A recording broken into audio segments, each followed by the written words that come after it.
Hey guys, Lorcan here. Welcome back to reviews of the newest Simpsons Tap Out event, the Itchy and Scratchy Line event. Now I do have to say I do apologize for the lack of videos involving characters and all that. I just needed a break from Tap Out for a little bit. It wasn't really the greatest time to really record Tap Out and all that during that time, but I'm going back to it now, and just for this review, I was still going to review this event even if I didn't really do much about it. But yeah, I do apologize for that. But at least we're here with the Itchy and Scratchy Land event, an event I've been wanting for some time.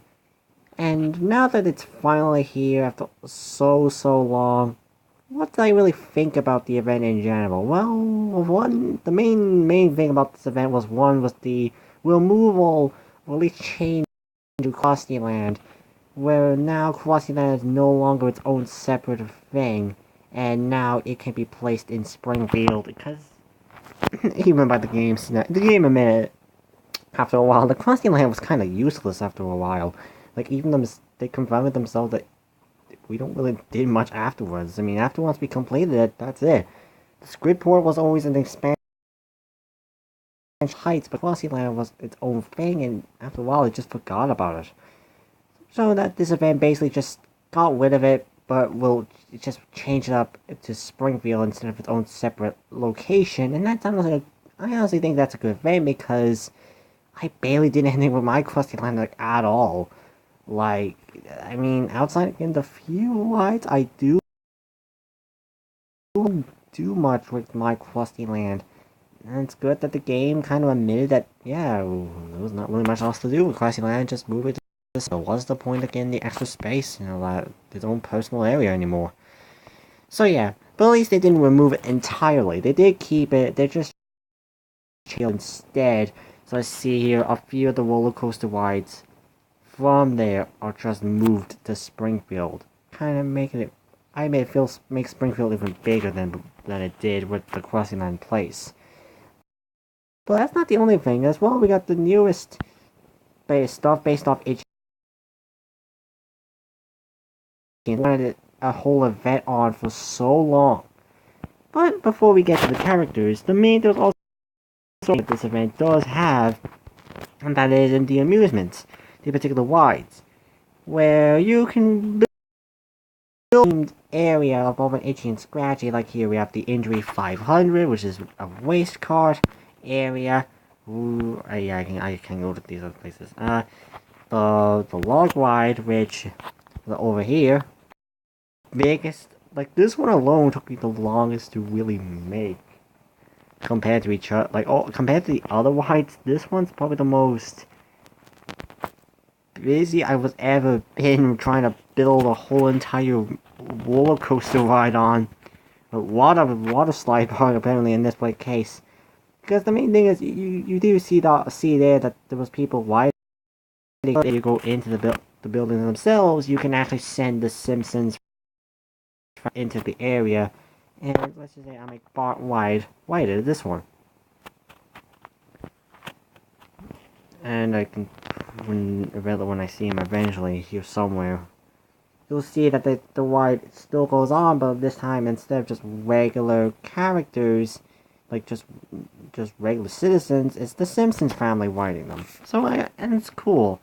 I admit the log ride is probably the most proud as I ever was with it, but the other ones are fine. Like the Suminator, that's fine, and all that. I like I actually like the amusement parks, the roller coaster rides in this area. But that's not all we have for Itchy and Scratchy Land. Of course, we can't just do that. So let's go to the characters first. So we go from I think it's on the even more kids area. We get the first character. We have Bork, who comes out in Act 2. Strange choice because like he is an Itchy and Scratchy Land thing, but the game's files had Bork the man in there for some time, and he's not here in the event. Kind of weird. Bork himself is okay, but it's a bit weird. But it's understandable why they would probably add him here. I'm just trying to remember who else was available here. Yeah, we have for a prize 2018 event as well, we got... I gotta do, because my game has been incredibly slow lately after this whole event. We get J. Edgar Hoover, the real-life Bat guy himself, who I don't think the show really did much with him. But there's more to him than just that, so I'll get to him later. I'm trying to remember, because it's been so long since I looked into this thing that I kind of forgot who was available here. So we do got a few more C-list celebrities. We'll get there eventually. It's easier to just probably do it this way, I think. I think it does anyway, and I'm not sure if it works or not. Yeah, it's very laggy right now. Come on! I want to show off the characters, come on! Yeah, my phone... There we go. I got it. It's it's very laggy lately, this event, but we have 2 more characters in here. We got Cruel Punishment, who comes out to an Act 3 prize. He's okay, it's cool. And we got Tina Benleo, I think her name is. I actually kind of like her because she actually does not speak. Like, she doesn't, like, not only does she not have dialogue in the game, like when you tap her, you get lines. She doesn't speak in the crest lines whatsoever. She's a complete mute of a person. And that's kind of funny to actually see a character who doesn't actually talk, that's not like an animal or so forth. I think the next character, I think it's in here. Our next character is, I think this is the place. I'm not 100% sure after a while. There's so many of these people, I kind of forgot. Okay, no, she's not. Yeah, I think she's in the regular ones, I think she is anyway, whatever. I think she was in the regular oddballs. I think. So, yeah, here she is. We got Moss Buckler. As our other character, she's a cash character. What I mean by that is, of course, only can only be available by paying real life money, which is a thing EA likes to do lately with Tap Out. And personally, she's meh. She doesn't do much. I think that's it for this particular area. She doesn't really do much else. Just like not even with the event in general, like not even like Skull and Gully or from the Springfield Drops, who at least helped out by actually we can get actual currency from him. We could send him out tasks. Ugh. This game is incredibly lag. This game is so laggy. I really am sorry for this, but it's so laggish lately.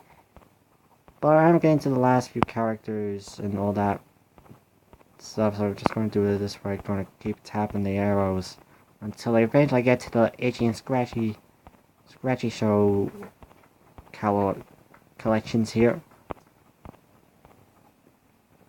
And here we go, got the last few. So we have network exclusives, which has Diane as an Act 1 prize and Jeremy as a premium Act 1. They're both okay at best, but not really memorable. Next thing we have, finally we get Itchy, who is free, so everyone who joins in now will get him immediately, while Scratchy, on the other hand, he's 300 donuts. Admittedly, that is a little disappointing for those who don't have much donuts and want Itchy and Scratchy. Like, they'll get Itchy, but they need Scratchy to complete the duo, and saying that he's 300 donuts, not even like the regular 150 donuts, just 300 donuts. He has a good quest line. I like the building, and he has a ton of good animations, but admittedly, it's not really worth 300 donuts. I mean, it's definitely worth it for 150, but not 300. But I'm still glad to finally get these two in the game after so long of asking for them. The next one, we got Chun Fale, I don't know her last name. She's an Act 2 prize. Not prize, premium character. She's okay. And we got Mrs. Mouse. Mrs. Mouse is actually one of the more weirder cases, because she is that one-time character only appearance in the show. Only appeared once, and she's already a premium character for the event, which is like going to be a bit weird to some people. It's kind of weird for me, but whatever. Then we have the park designer. He's an Act 1 and Act 2's premium characters. He's actually a cool character. Like, I actually like this quest line where he's kind of like a more sadistic, kind of crazy man who don't really care about the safety of people, but just want to do that, just make money. But then we have these people. These all people come out during Act 2. We have a whole train and they're kind of like almost the same as the monsters from Treehouse of Horror, where you kind of send them off in town and they kind of do their own thing. Like, you see them riding on the town, and after that, they just kind of sit there and doing nothing. But then we have these animatronic bombs, axes, and that. And we finally get another. Oh yeah, I forgot. There was there was one part I forgot, but I'll look back. We got a skin for the Squeaky Voice team. The Squeaky Voice Pleasant. Better than the Squeaky Voice Assistant. Better than the Pleasant one from Treehouse of Horror, but it is still not much. I think that's probably going to be a thing. If ever Squeaky Voice Teen is ever going to get more skins, he's probably going to be not much. But as well as speaking about skins, we also get a skin for J. Edgar Hoover already in this event, where he's undercover J. Edgar Hoover. And honestly, I kind of like that even like a new character can also get immediately gets a skin with him too. So that's kind of cool. Fair. So, do I have any problems? I don't really recall having real problems with the event. This event is actually pretty cool. I'm just a bit worried on what the future is going to be like, but as well, like, how are they going to, like, I know by now, Crossing Land is still going to continue, but it'll all be placed in Springfield, but this is probably not going to come back for some time anyway, I think. So, yeah. Kind of a little worried on the future and all that later on, or not. I don't know. But until then, yeah, that's kind of it for the event, really. I gotta do the few tasks. There's nothing else really coming out after this, so, I mean, until the... See, when is it again? The event ends? When does it end again? When was it? 12 days? I think it's for 13 days. Today's the 28th. I say the 11th or the 12th of July. I think that's when this event ends, and then we're getting probably the next one. So, yeah, that's really about it for now, guys. I'll see you guys in my next video. And as well, once this event, the takedown event update comes up for this event, I'll be back up again with more tap out videos and try my best to get back to schedule with tap out when I can. But until then, I'll see you guys in my next video. See you guys later.